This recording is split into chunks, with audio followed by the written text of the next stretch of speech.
Hello, this is Jean, and for the next half hour, I'll be reading from the Investigative Post on Niagara Frontier Radio Reading Service. Stamp data center could jack up power bills. The amount of electricity the data center would use could power 400,000 homes, nearly enough for every house in Erie County. As a result, power bills could rise, and the project is likely to win huge subsidies. By J. Dale Shoemaker. A national builder is once again proposing to construct a massive data center at Genesee County's Stamp Industrial Park, one that would use so much electricity that it could drive up costs for residential and commercial consumers. The data center's power demands could also hamstring efforts to recruit other businesses to the industrial park, which has struggled to attract tenants despite a state investment of $100 million. A proposal filed with Genesee County officials on Friday from Stream Data Centers for a 2.2 million square foot facility states it would require some 500 megawatts of electricity, 83% of all power that would be available at Stamp. That amount of electricity could power nearly every home in Erie County, which has 411,500 households, according to the most recent U.S. Census data. It could power nearly every home in Monroe, Genesee, Livingston, Orleans, and Wyoming counties combined. That's Rochester, its suburbs, and 4 surrounding counties, 400,700 households total. Critics and environmental advocates worry a data center drawing so much power could drive up energy costs for New Yorkers by an undetermined amount. Researchers have found that data centers elsewhere in the country are contributing to a rise in electricity costs for consumers. Electricity rates in New York State are already higher than the national average. A November analysis showed power bills in the state ranking 17th highest in the nation. The developer said in its application the data center would be leased to a Fortune 550 company whose ranks include tech giants like Amazon, Apple, and Microsoft. While Stream Data Centers has not yet requested public subsidies, government assistance could tally hundreds of millions of dollars in the form of discounted hydropower and property and sales tax exemptions. The project is slated to create 120 jobs, 2 fewer than Stream's previous proposal. We shouldn't just take the lowest hanging fruit that comes our way. We can't afford to be a little picky in what we're putting our tax dollars toward, said Bridge Ranch, an environmental justice organizer with the Buffalo-based Clean Air Coalition, which has advocated against other data centers in the area. If they want to build them, they should pay the full cost of that project. Meanwhile, members of the Tonawanda Seneca Nation, whose territory abuts Stamp, fear the data center could harm the old-growth forests they rely on for medicinal plants and hunting, primarily due to the 24/7 lights and noise emitting from the facility. The nation also fears that storm water runoff from Stream's property could harm a creek that runs through its land. The Tonawanda Senecas earlier this year sued Stream Data Centers and the Genesee County Economic Development Center, the local industrial development agency building Stamp, for failing to conduct a proper environmental review of past data center proposal. Stream canceled that project, making the lawsuit moot and handing the nation a victory, but vowed to return. Part of my outrage comes from the fact that the presence of a data center at Stamp has been so forcefully rejected not only the Tonawanda Seneca Nation, but also local residents, said Sarah Howard, an organizer with the group Allies of the Tonawanda Seneca Nation. To come back with this more than twice as large and much more energy-intensive facility is really disrespectful of the local voices. In statements to Investigative Post, Mark Massey, president and CEO of the Genesee County Economic Development Center, said his agency is evaluating the proposal from Stream Data, saying that any land sales or financial incentives will be publicly considered at a later date. A spokesperson for Stream Data did not return a request for comment. A data center twice as large. Earlier this year, Stream Data proposed a 6.32 billion, 900,000 square foot data center at Stamp that would have used 250 megawatts of power, 10,000 gallons of water per day, and employed 122. In March, the Genesee County Economic Development Center awarded the project a $472 million subsidy package. The newest proposal is nearly 2.5 times larger at 2.2 million square feet, or 38 football fields. The data center would use 500 megawatts of power, 20,000 gallons of water per day, and employ 120. The proposal comes as the IDA has struggled to fill the 1,250-acre industrial park in the town of Alabama, 13 miles northwest of Batavia, despite some 15 years of planning and $100 million in state grants.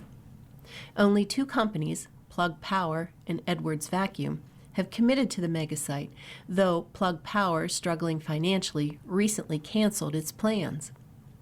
A portion of the data center campus will be built on land previously committed to Plug Power. The IDA could earn more than $100 million in fees from the proposed data center. The IDA is constructing a 600-megawatt substation to provide electricity to Stamp tenants. Initially, Plug Power was going to cover the cost, but with that company's plans scuttled, the IDA was given permission by the state to redirect a $56 million grant to pay for the work. The IDA began entertaining data center firms last year in a bid to finish the substation and recoup the state grant money.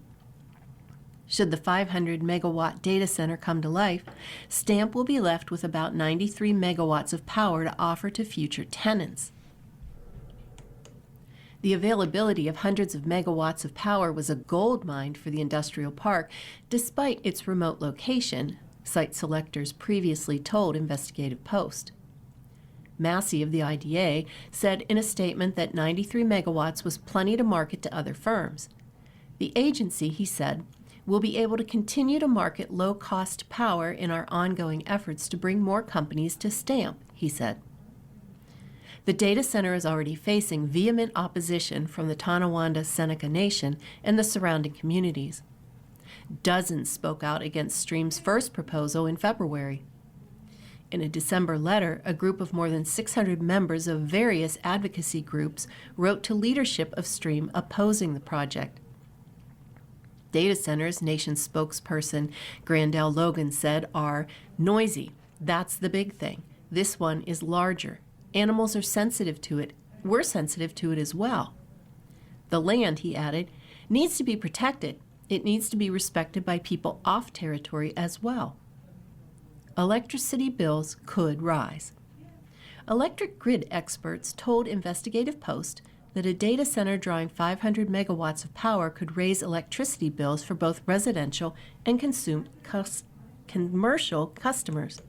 For a sense of scale, 500 megawatts is about 1/5 of all energy generated by the Niagara Power Project in Lewiston, and it's slightly less than what the Regina nuclear plant outside of Rochester generates.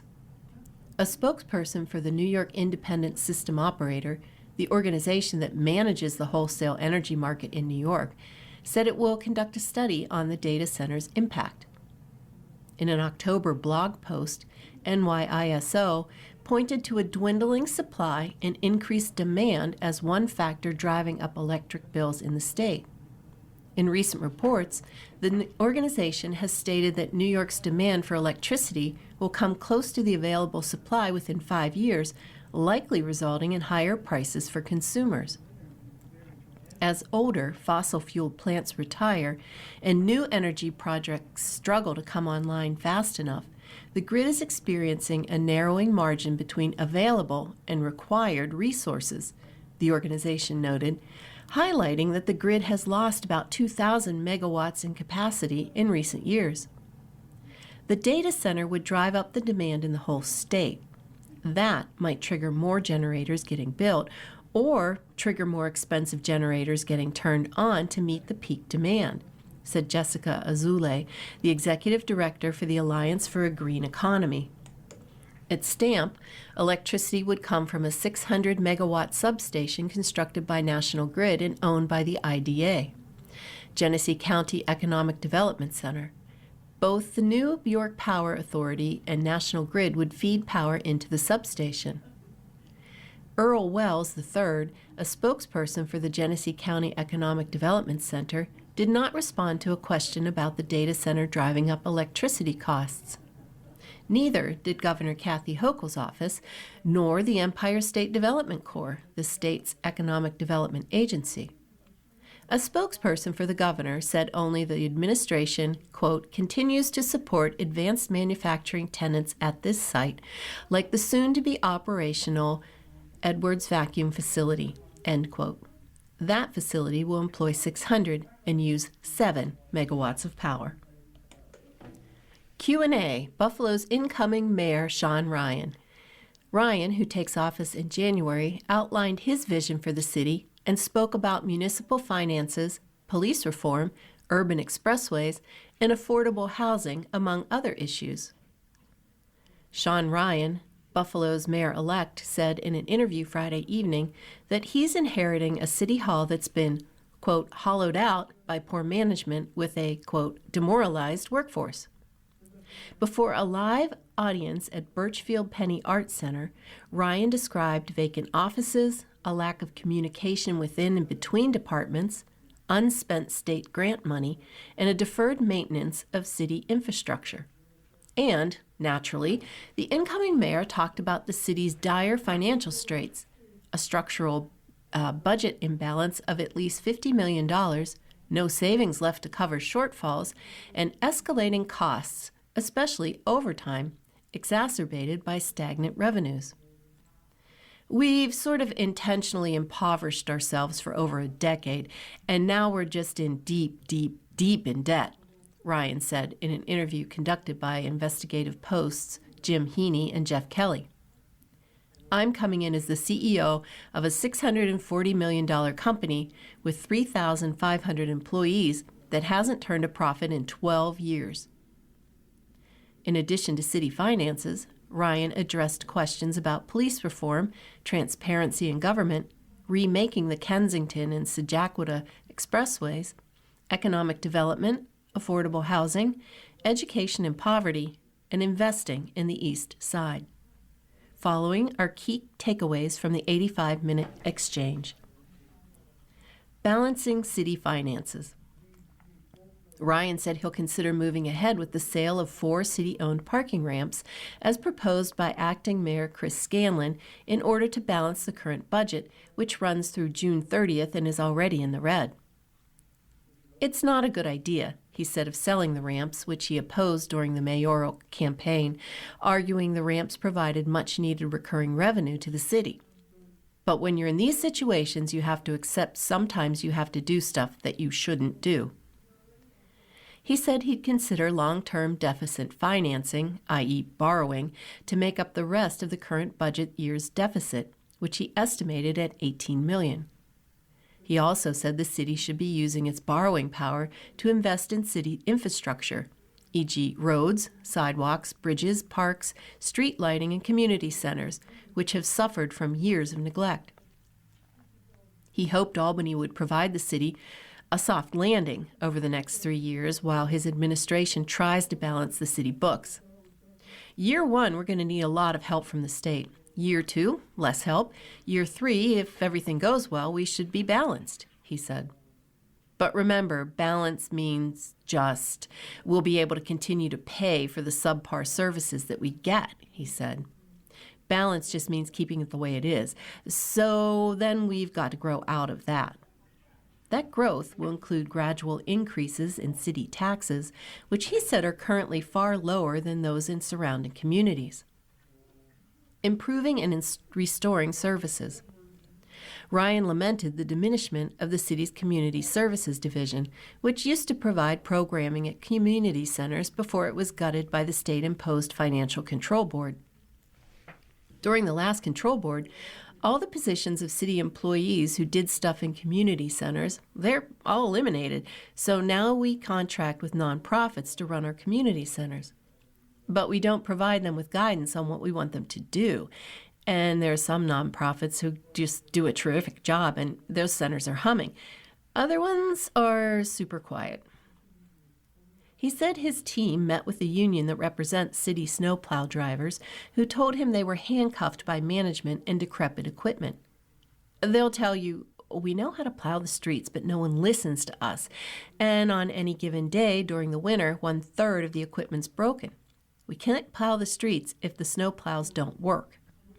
Ryan said his team, in studying how City Hall works over the past 6 months, found employees who'd never spoken with their department's commissioner and commissioners who had never spoken with the mayor. On the Kensington and Sejaquada projects, Ryan said the city should take the lead role in concert with the State Department of Transportation in determining the fate of those urban highways. He pointed to transportation projects in Rochester, Syracuse, and Albany, where city planners didn't let the DOT run roughshod over local interests. Buffalo's executives have been sort of like, it's like hide and go seek, let's hide in the corner and the monster won't get us, he said. We let the Department of Transportation come in from Albany and sort of do everything, and the city hides in the bushes to see what's going to happen. We're not going to hide in the bushes anymore. The city of Buffalo is going to step into the primary role of planning these projects. After all, who knows what the city needs? A DOT engineer from Albany or the mayor of the city?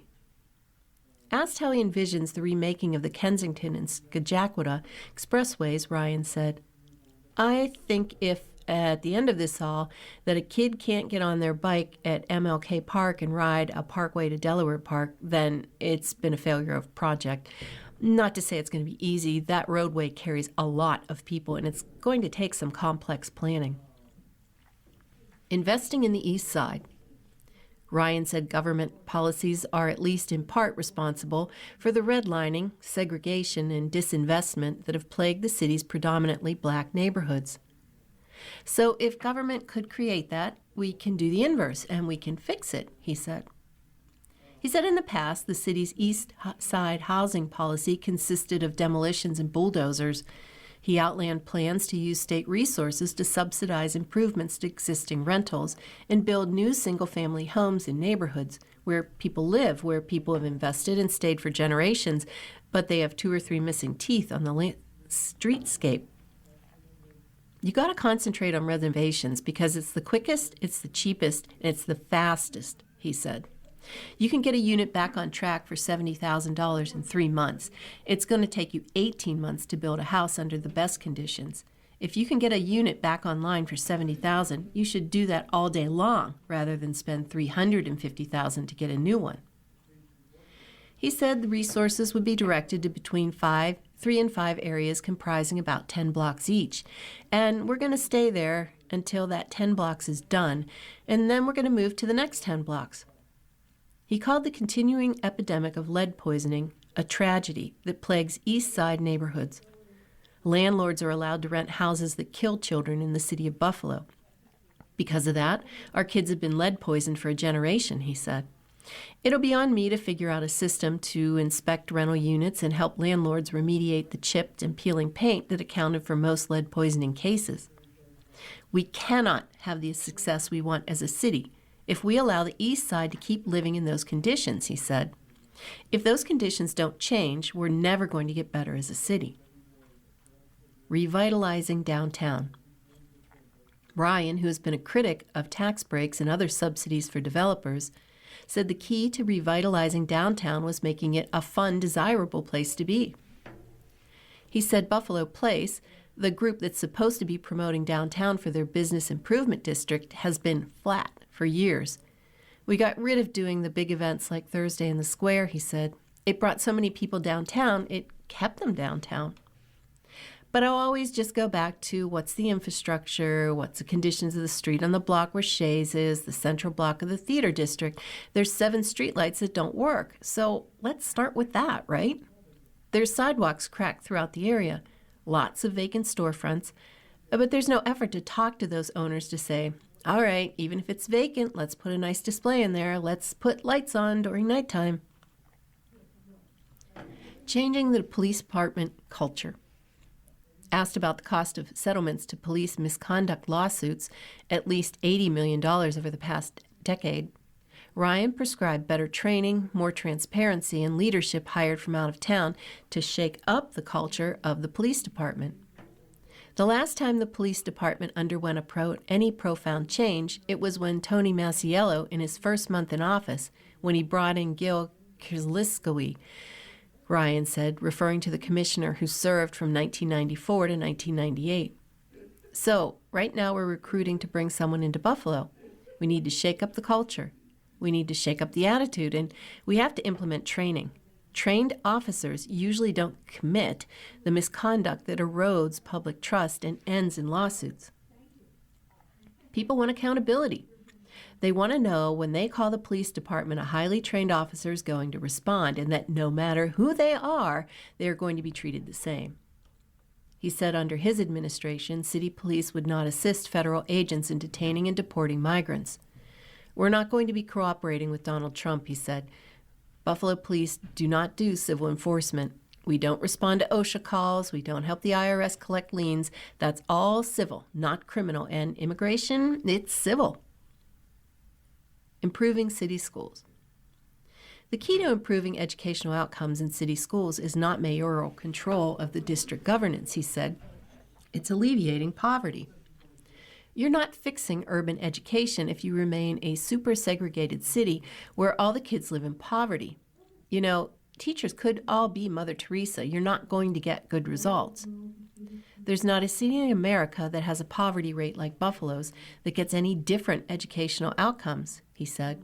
We can fuss and, change the colors of the curtains, but if we keep the kids poor, keep the kids lead poisoned, nothing is going to change. However, Ryan said mayors can and should use their bully pulpit to make sure that what we're teaching is aligned to the economy, to make sure there are vocational schools that are aligned with the economy. What I'm really advocating for is to build a just economy, intentionally built, that has economy so parents don't work 40 hours a week and are still eligible for food stamps. I mean, they're not getting paid enough for their effort and time. Buffalo's indifferent response to opioid overdoses. City Hall is sitting on most of the $6 million it's received to combat the epidemic that has killed more than 500 residents in the past 3 years. One frontline treatment provider says much of the spending so far screams of misappropriation. By Adam Smith Perez. The city of Buffalo has spent less than a third of the almost $6 million in state funding it has received over the past 3 years to fight the opioid epidemic. During that time, more than 500 people died of overdoses within Buffalo city limits, according to data from the Erie County Medical Examiner. The victims have been disproportionately Black and Latino. Of the $1.7 million the city has spent, about $500,000 went for equipment and activities that, at best, indirectly benefit efforts to address overdoses. Those expenses include police and fire vehicles, sponsorship of an event, and lawnmowers for block clubs. Another $500,000 went to a nonprofit that has yet to launch its promised program. Some in the treatment field criticized the city's use of settlement funds. That just screams of misappropriation to me, Chris Hazarnsky, who founded his own addiction outreach program in 2023, told the Investigative Post. I don't think this is what it was designed for. Rashon Scott Williams founded an addiction outreach program called Western New York Mobile Apps in 2018. From her Jeep Renegade, she distributes the overdose reversal drug Naxalone to locations around the city, including delis, liquor stores, and auto shops, especially near her home in Riverside. She said supplies are usually gone within 2 or 3 days. She told Investigative Post that community organizations like hers could have put the money to good use if they had known the opportunity existed. My SUV is going to break down, Scott Williams said. We have received $0. Harzinski founded his nonprofit, Creative Restorations, in June 2023, the worst year of the overdose deaths, after he lost 2 friends in 24 hours. Harzinski started doing outreach 5 days a week in the city's hardest-hit neighborhoods, including the Broadway-Fillmore area. Now, for lack of money, that outreach is limited to 1 day a week. Harzinski says the lack of funding makes it harder for small agencies to make their mission a reality. He and Scott Williams said they didn't know the city controlled millions in opioid-fighting money or that it had issued a request for proposals for programs in early 2024. The city did not promote that at all, Scott Williams said. Geraldine Ford, director of the city's Division of Urban Affairs, has overseen the funding since 2023. She said her office isn't equipped to handle a public health crisis. Unlike Erie County, the city has no social services or health departments. We are the city of Buffalo. We clean streets, we pick up trash, Ford said. Now that we know more, we could have spent it better? Maybe, but again, we collect trash. Money went first to fire and police. Overdoses are the leading cause of death for Americans aged 18 to 44, according to the Federal Center for Disease Control. The likelihood of an American dying of an overdose is higher than dying in a car accident or by suicide.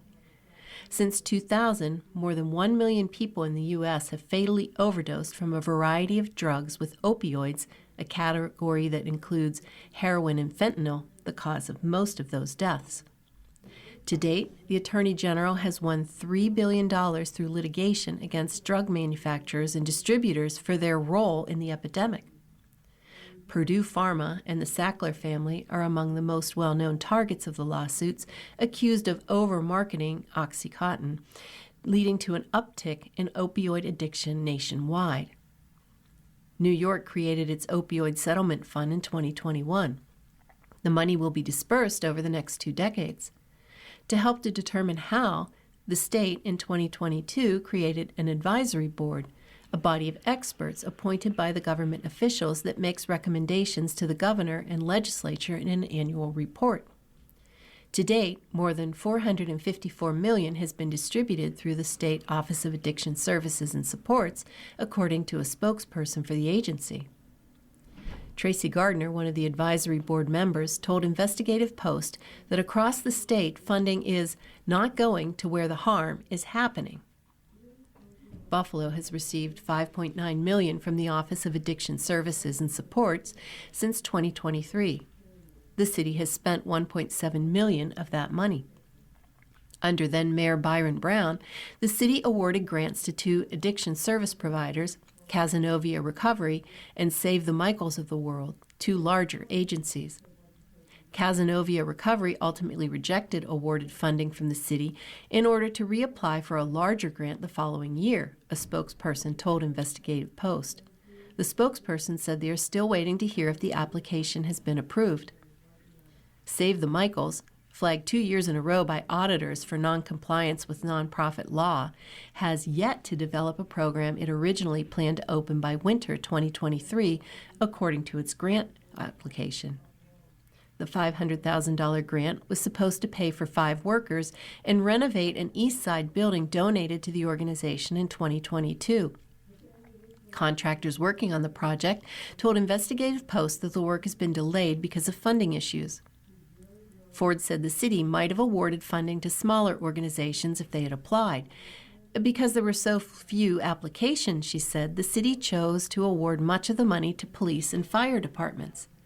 However, records indicate that the city officials decided to spend opioid money on the fire and police departments in July of 2023, 6 months before the city's RFP went out to providers in January of 2024.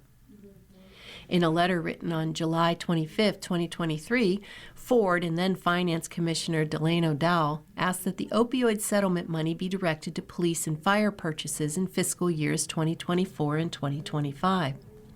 The Buffalo Police Department and Fire Department will be using these funds to supplement and expand programs battling opioid use, Dow and Ford wrote. Half a year later, community groups were asked to apply for the money. By the time the city put out the request for proposals, the fire department had already spent more than $430,000 in opioid settlement money on vehicles.